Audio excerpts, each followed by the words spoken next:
Hey guys, I'm Craig Slate, and you're listening to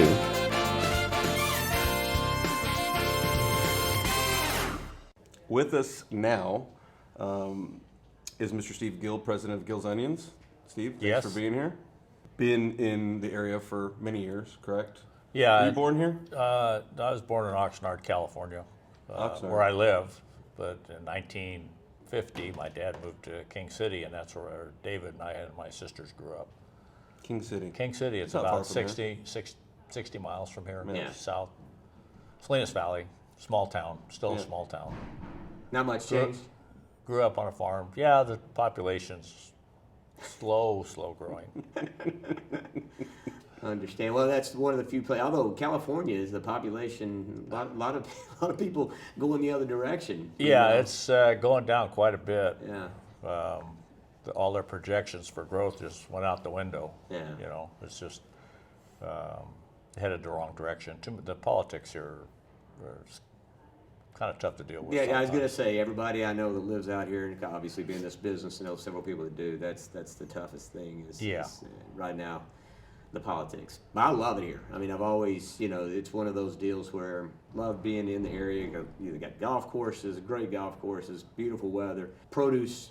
So many people I know in the business are out here. But yeah, everybody says we're trying to Yeah, live it's a here perfect and environment for growing vegetables to feed the rest of the For sure. country. Yeah, You know, for sure. and it's under a lot of pressure all the time.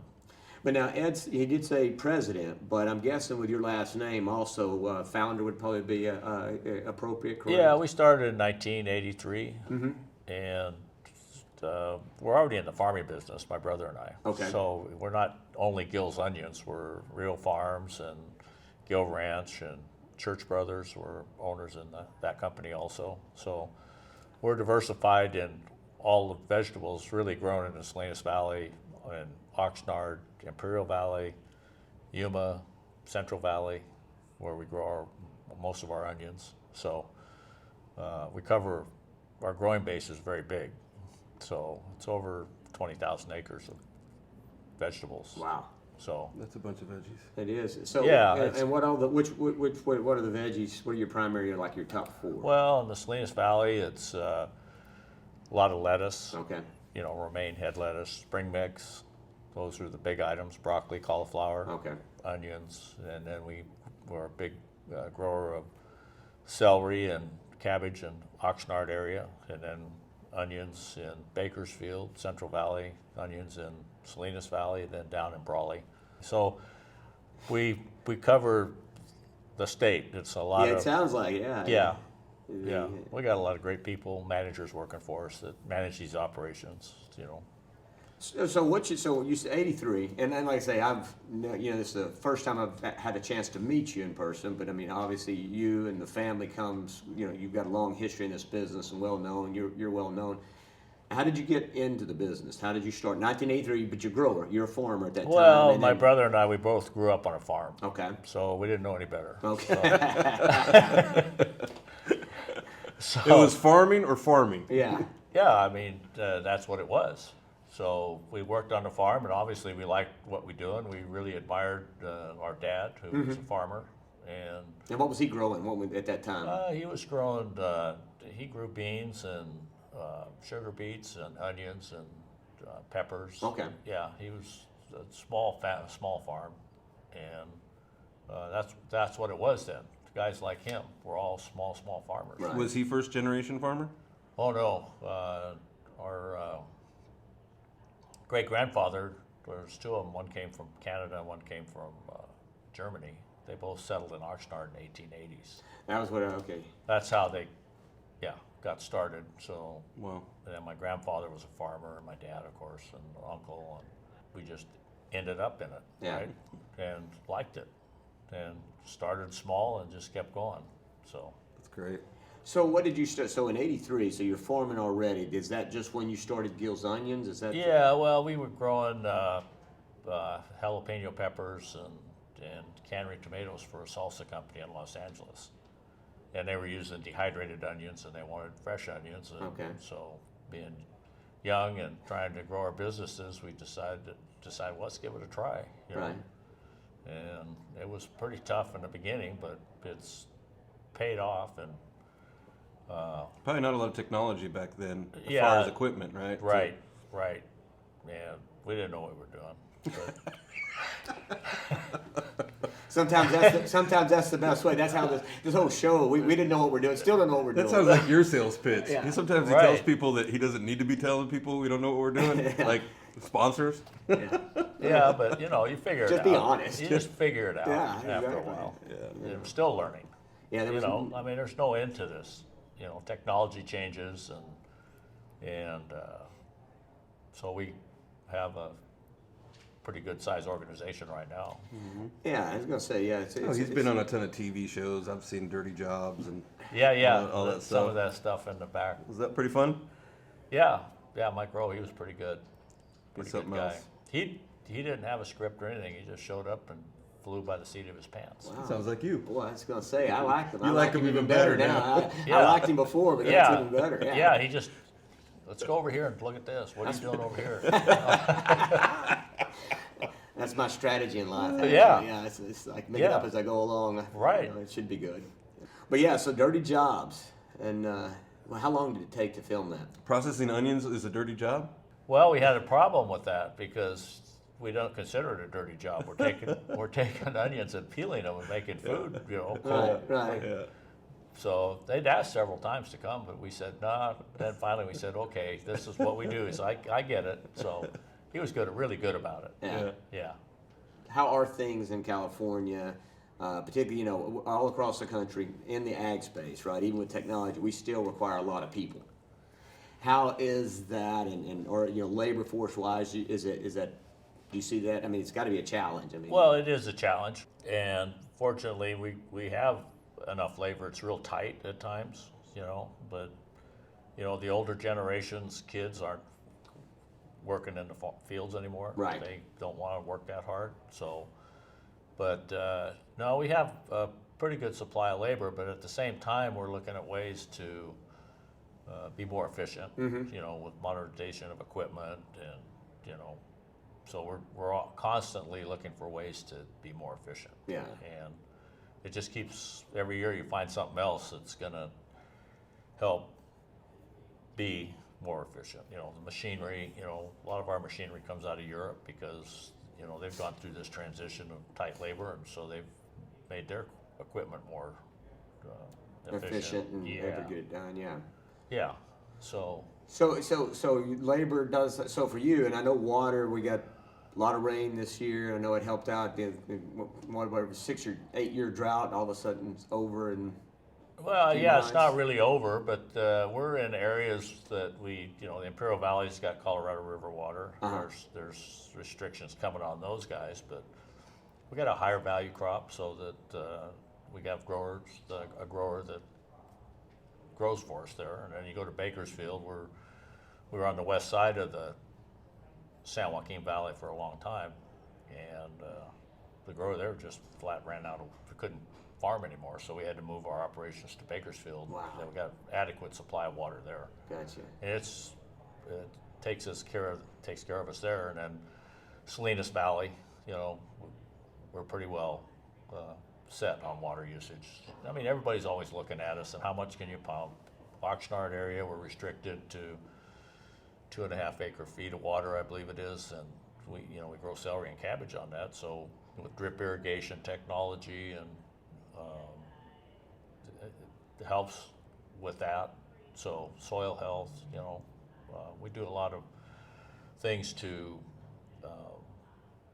make the crops grow healthier and easier. And yeah, we can manage with that, especially if we get rain, because we had a lot of rain. We had 20 inches of rain in Oxnard this year, and so we didn't have to use our wells as much. Right. So we got a lot of free water. So that helps bank a little water for the future at the same time. Mm-hmm. So Snow's still melting too, right? Huh? Snow is still melting as well. Right, yeah. So I was talking to a grower this morning from San Joaquin Valley that's in a big, huge water district, and he was telling me that they think they're going to be good for 2 years. And then the prediction is, we're going to be in an El Nino for the next couple of years. Right. Yeah, but I remember my grandfather saying that anybody that can predict weather in California is a fool or a newcomer. So, So you're not putting a lot of stock in that. the best computer plans always, was supposed to be a dry year last year, right? Yeah. So, And look what you got. yeah, you just being in farming, we just have to deal with what Mother Nature gives to us, and farm around that. Yeah, people don't realize. I say people. Honestly, the general population they don't realize how complicated this business is, and how to get produce to a restaurant or to the grocery store, whatever, Right. what's involved. But it's starting at the very front end, at the farming level. So much can go wrong from the time you put the seed in the ground till you actually get a crop out of it. There's so many things that can go. It's like, and every day I know, just from we deal with the same thing, on the farming side. It's like every day you could be out of business on that crop with the wrong, hailstorm or freeze or whatever. Oh yeah, well, I mean, we have to deal with that all the time, but we're over a large area, and hopefully it doesn't happen all at once, right? That was the thing. So the rain that everybody got in California had to. I mean, I know some of the berry guys got really hit pretty bad because they lost the crop. I mean, I know you were able to get through it, but we had some pretty high. I know Iceberg got crazy high at one point. Was that due to the rain? Is that Oh what yeah, they created couldn't that? plant. Okay. Yeah, it just kept coming and coming and coming, and we were subjected to some of that kind of pressure for planting onions, but they're very specific to planting dates, that window, and we made all those. Mostly everybody did. So lettuce is more sensitive because it's so fast. Yeah. Yeah. So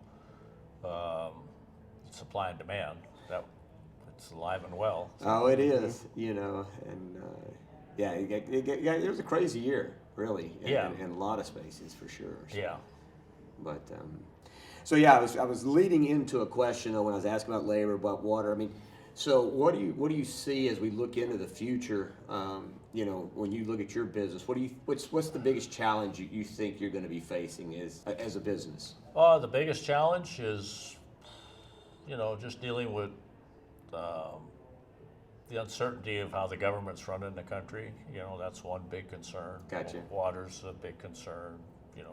Customers' viability. How's the economy doing? I think being in the farming or food production business, people got to eat. So we're going to be okay on the recession side. Yeah. They got other things they're going to cut out besides that, right? So, just the overall environment that every business has to really face. We have the weather, which is it's a dynamic. Yeah, and then affects the yields in the field, and if you don't have enough yield against your growing costs, then you lose money there. So unless you have a market, so there's just all kinds of issues that we have to deal with on all those areas. Growing in the desert, I mean, there's obviously less water, or there's water, or else folks wouldn't grow in the desert. But would you say that less rain creates more consistency growing in the desert? They only get maybe 1 to 3 inches of rain a year down there. Mm-hmm. But they got Colorado River water. They got tile drainage in the fields. They know how to farm that ground to keep it clean because they get water from the Colorado River. And they don't have any wells. They don't have any other source. But water's coming down that river because those big dams have to make electricity. So they have to let water out to make electricity. Mm-hmm. So they're always going to have water down there. I don't know how much, but they got to have something. Like I say, for the power system for sure. So. That's the cheapest water in the system per acre foot. Gotcha. Yeah.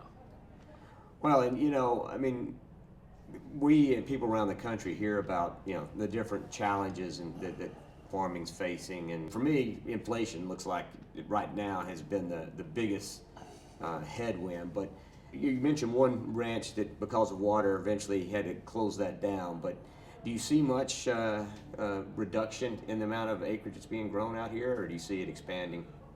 No, but that's a good question because farmers, they always look for the opportunity, and they screw it up every time because they see, well, there's going to be a gap there, so they all try and plant that, but everybody in the valley has the same idea. Yeah, so, everybody runs to the exact same thing. Yeah, like so the best thing is to have a consistent program and live with that, whether it's high or low, and know where you can make money and be stable. Yeah.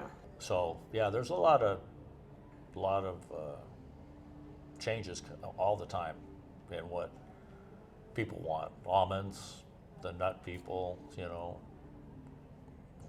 walnuts, pistachios. Yeah. There's big supplies of those. Walnuts you can't give them away, but I love walnuts. And I guess it's encouraging, right? When I hear you say that, right, it's encouraging to know that you really don't see any acreage going down. And in fact, potentially you might even see it going up. Because a lot of people, there's a lot of talk about, the American farm going away and getting constricted. So honestly, it's encouraging to hear. I think that's for the corn, soybean guys. That's Dry crop. Those are the big farms, right? California's different because we're all vegetables in the business we're in. So, and I'll tell you what, you come out here, so I live in Texas, my family's all from Texas, but I grew up in Gilroy. So I left the area in 1993 or 4. And I come back, and I'll call my wife and I tell her, I swear nothing's changed.